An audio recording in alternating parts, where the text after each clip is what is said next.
Sa inyo po na hindi ko pa nabati o Pasko, maligayang Pasko sa inyo lahat.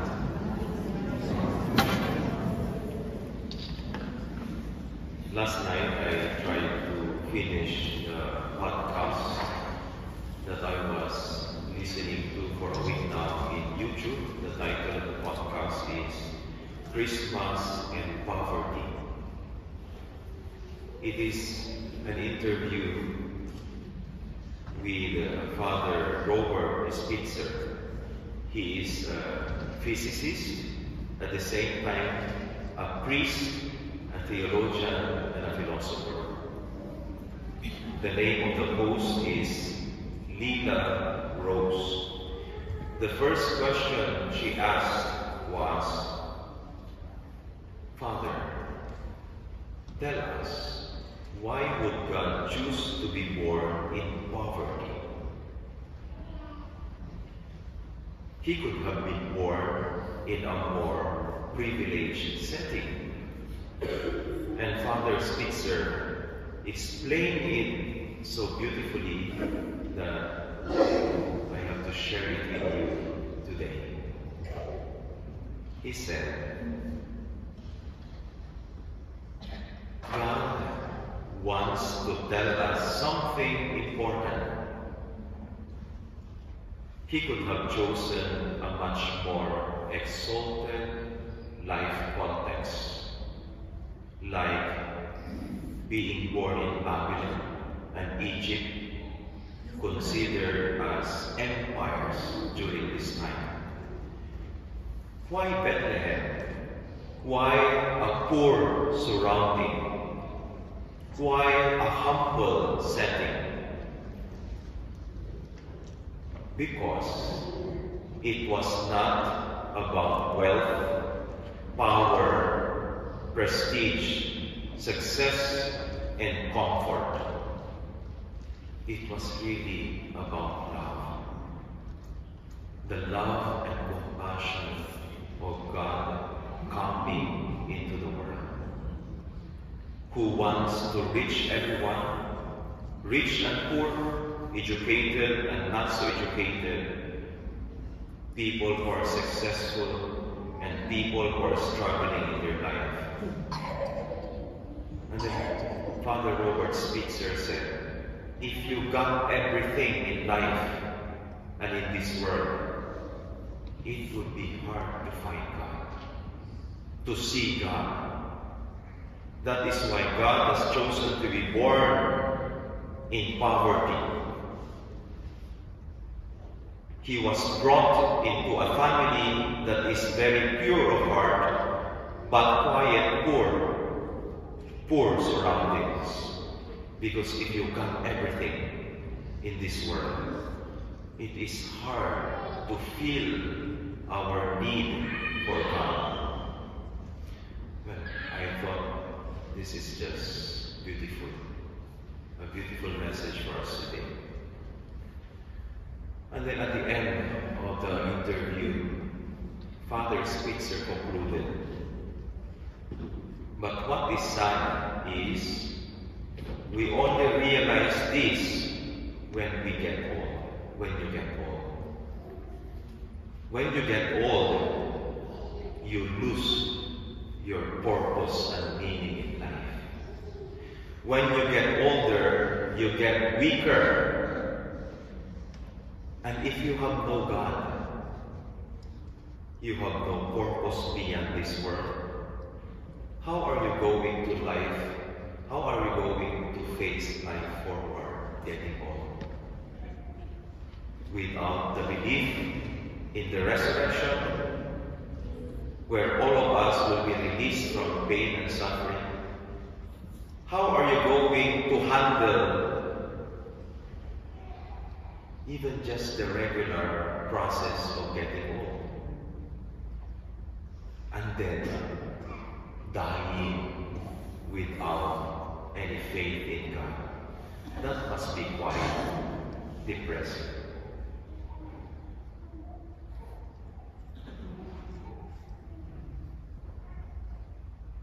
Tingnan mo kayo katabi mo, tumatanda na siya. Kaya siguro nandito na siya sa simbahan.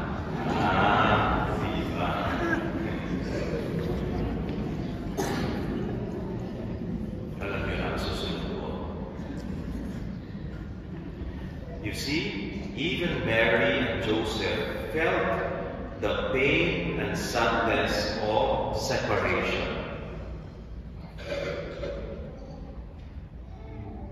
One of my favorite Catholic authors, his name is Richard Rohr. He said, the splitness and separateness is the sadness of human life.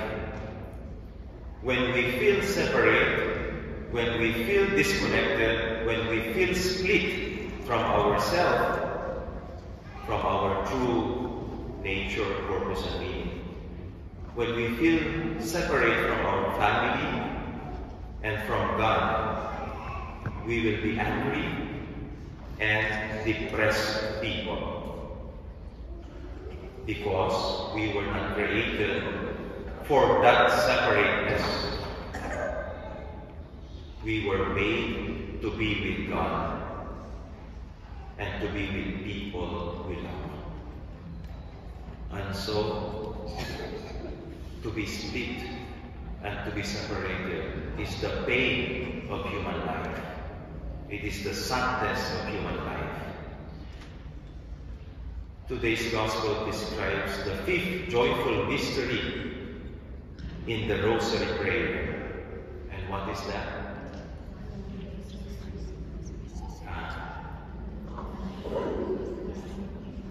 The loss and finding of Jesus in the temple.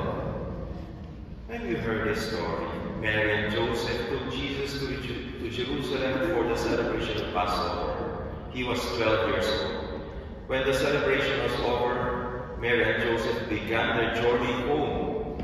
After they had traveled several days, they realized they had not seen Jesus since they left Jerusalem. But this was not unusual. They were traveling with a group of people, and they were the relatives.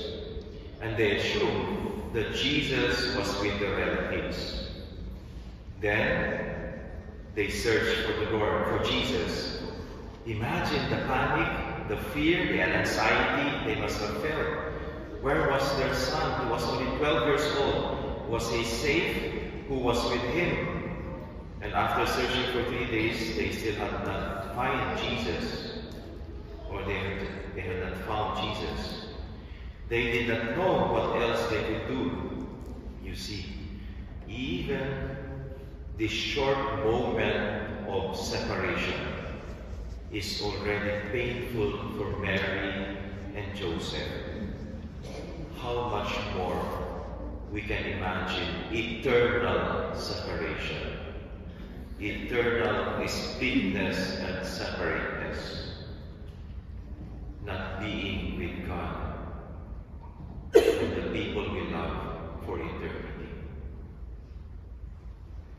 Finally, let us end our reflection. In an audience, Pope Paul VI, he was Pope from 1963 to 1978. He was the Pope before Pope John Paul II. And he told an experience. He related an experience. One day he was Archbishop of Milan. He went out on a parish visitation. And during the course of the visitation, he found an old woman living alone. And the conversation went this way. How are you? The Pope asked her. The Archbishop asked her. Not bad, she answered. I have food, I have enough food, and I am not suffering from cold.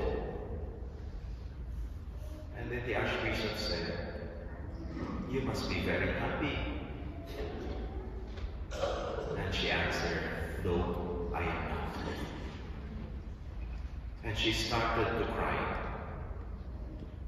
You see, my son and daughter-in-law never come to see me.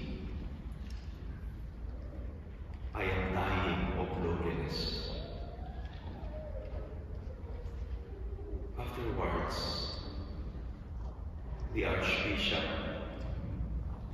later Pope Paul VI, was disturbed by this phrase, "I am dying of loneliness." And so the Pope later on gave this message. Food and warmth are not enough in themselves. A cozy home is not enough. People need something more. They need our presence. They need our time. They need our love. They need to be touched, to be reassured that they are not forgotten. Are there times and moments that you feel separated, disconnected? Let us reflect for a moment.